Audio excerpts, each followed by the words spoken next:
Suportado ni Senador Gringo Honasan ang hakbang ng pamahalaan na imbestigahan ang issue ng laglag bala sa Ninoy Aquino International Airport. Si Jade Miguel sa detalye. Suportado ni Senador Gringo Honasan ang hakbang ng gobyerno na suriing mabuti ang insidente bala sa ating paliparan. Ayon sa senador, ito naman ay alinsunod sa due process at kailangan ng maingat na pag-iimbestiga hinggil dito.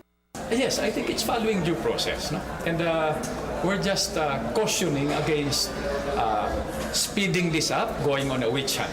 The important thing is we follow due process. There should be a deliberate, careful effort to investigate and get to the bottom of this.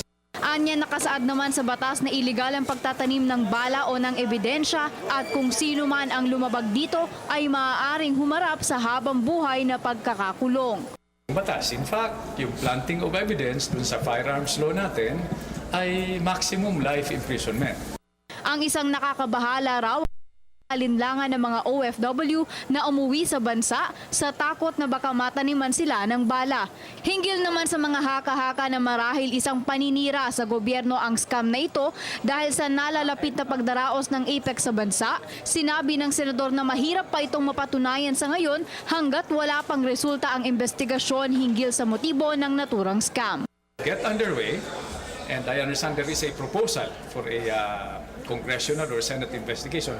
Then we will find out if laws need to be amended, repealed, or even new laws to be introduced. Para sa Telebisyon ng Bayan, Jade Miguel.